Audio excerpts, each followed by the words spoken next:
Selamat datang di Laboratorium Elektronika. Pada kesempatan ini, saya akan menjelaskan tentang op-amp atau Operational Amplifier. Yang pertama, ada pengertian dari op-amp itu sendiri. Op-amp merupakan salah satu komponen elektronika aktif yang dapat menguatkan sinyal input dengan hasil penguatan atau output yang tinggi.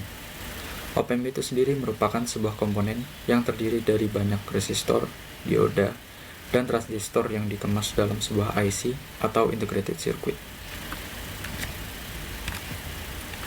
Tipe op-amp yang ada di laboratorium elektronika antara lain op-amp LM741 dan op-amp LM358. Berikut merupakan gambaran dari op-amp LM741 dengan konfigurasi pin 1 dan pin 5 untuk penyetelan 0 volt atau DC offset, pin 2 untuk inverting input, pin 3 untuk non-inverting input, pin 4 untuk ground atau tegangan negatif, pin 6 untuk terminal keluaran atau output, pin 7 untuk ground atau tegangan positif, pin 8 untuk not connected. Kemudian adalah gambaran dari op-amp LM358 dengan konfigurasi pin 1 dan 7 sebagai terminal keluaran atau output, pin 2 dan pin 6 untuk inverting input, pin 3 dan pin 5 untuk non-inverting input, pin 4 untuk ground atau tegangan negatif, pin 8 untuk tegangan positif atau VCC.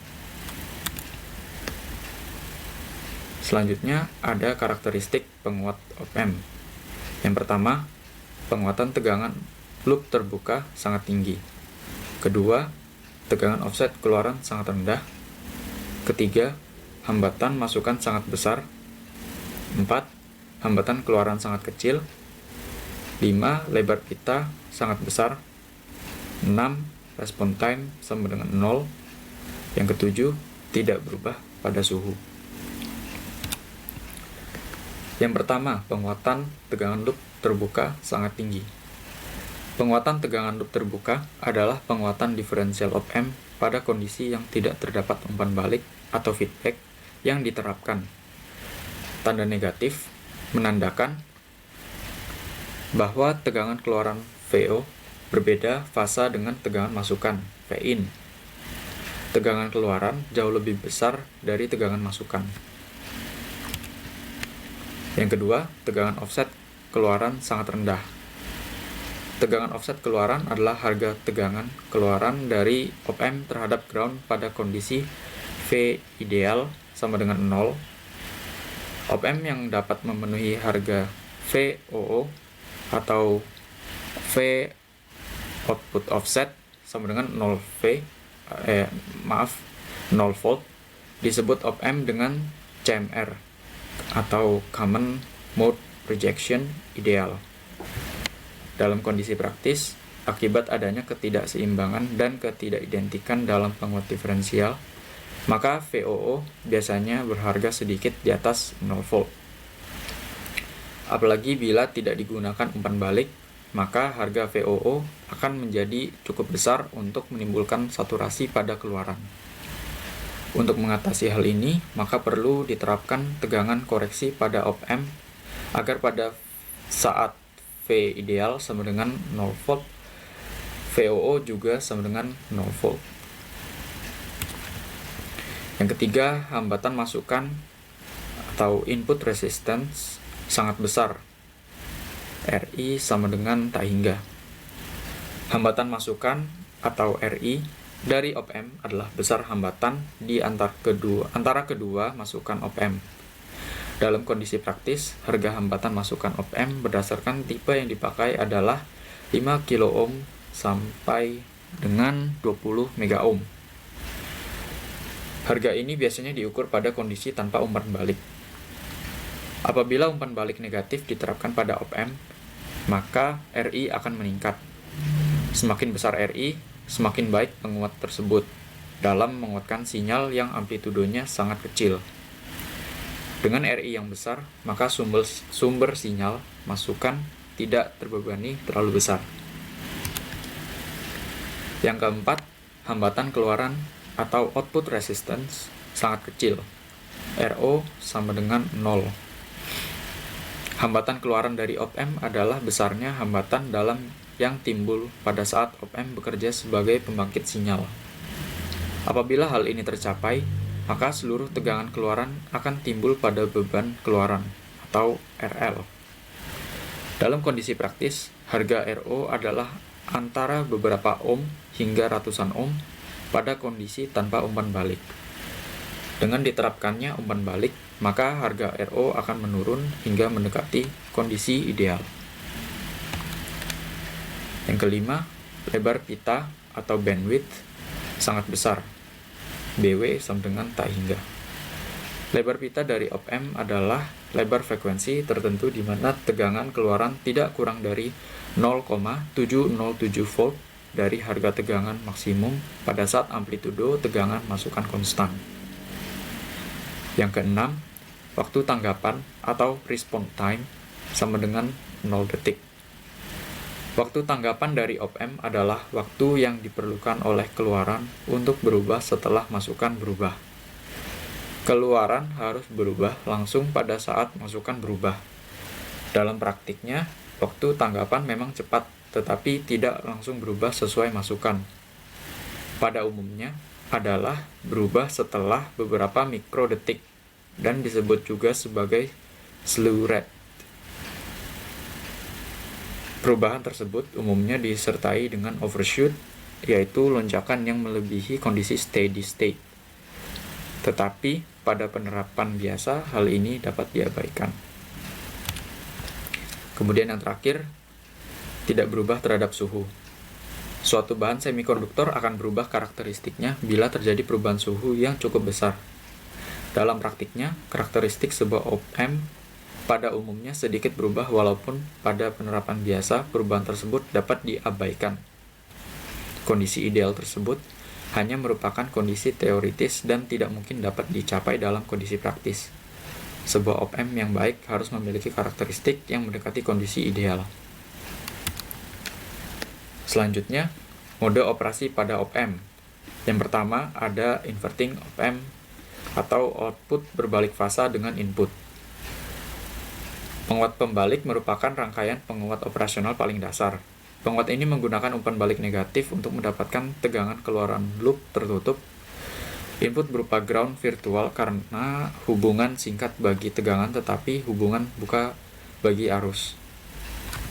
Berikut rumus penguatan pada inverting op-amp.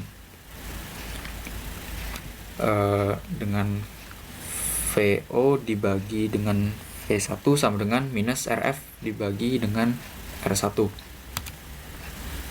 Kemudian yang kedua ada non-inverting amplifier atau output sefasa input. Seperti namanya, penguat ini memiliki masukan yang dibuat melalui input non-inverting. Dengan demikian, tegangan keluaran rangkaian ini akan satu fasa dengan tegangan input. Untuk menganalisa rangkaian penguat op-amp non-inverting, caranya sama seperti menganalisa rangkaian inverting. Berikut rumus penguatan pada non-inverting op-amp. Dengan VO dibagi dengan V1 sama dengan R1 ditambah RF dibagi R1 sama dengan 1 ditambah RF per R1. Selanjutnya, aplikasi op-amp. Yang pertama, adder. Fungsi dari rangkaian adder adalah menghasilkan satu output dari beberapa banyak input. Ya, dapat dilihat di sini inputnya ada banyak. Jadi perumusan dari rangkaian di samping adalah VO sama dengan negatif dari RF per R1 dikali V1 ditambah RF per R2 dikali V2 ditambah RF per R3 dikali V3. Yang kedua, buffer atau unity follower. Rangkaian buffer op-amp adalah rangkaian op-amp yang memiliki nilai penguatan 1 dan dapat difungsikan sebagai penyangga atau pengkondisi pada sinyal output. Perumusan dari rangkaian di samping adalah VO sama dengan V1. Atau bisa dibuat menjadi VO per V1 sama dengan 1. Yang ketiga, subtraktor amplifier. Fungsi dari rangkaian subtraktor adalah menghasilkan output berupa perbedaan tegangan di antara dua tegangan masukan. Perumusan dari rangkaian di samping adalah I sama dengan negatif I. V2 dikurang VO2 per 2 per R sama dengan VO2 per 2 per R. Jadi sama aja, VO2 sama dengan V2. Kemudian VO sama dengan V2 dikurang V1. Selanjutnya yang ini I sama dengan negatif I. V1 per R sama dengan negatif VO1 per R. Sama aja, jadi VO1 sama dengan minus V1. Yang keempat, diferensiator amplifier. Fungsi dari rangkaian diferensiator adalah untuk menguatkan hasil diferensiasi sinyal masukan yang diberikan. Misal jika sinyal input berupa gelombang sinus, maka output sinyalnya akan berupa gelombang kosinus. Perumusan dari rangkaian di samping adalah I sama dengan negatif I. C dikali D V1 per DT sama dengan negatif VO per R. VO sama dengan negatif R dikali C dikali D V1 per DT. Yang kelima, integrator amplifier. Fungsi dari rangkaian integrator adalah untuk menguatkan hasil integrasi sinyal masukan yang diberikan. Misal jika sinyal input berupa gelombang sinus, maka output sinyal akan berupa gelombang negatif kosinus. Perumusan dari rangkaian di samping adalah I sama dengan negatif I. V1 per R sama dengan negatif C dikali D V0 per DT. Maka V0 sama dengan negatif 1 per RC integral dari V1 DT. Sekian penjelasan dari operational amplifier atau op-amp.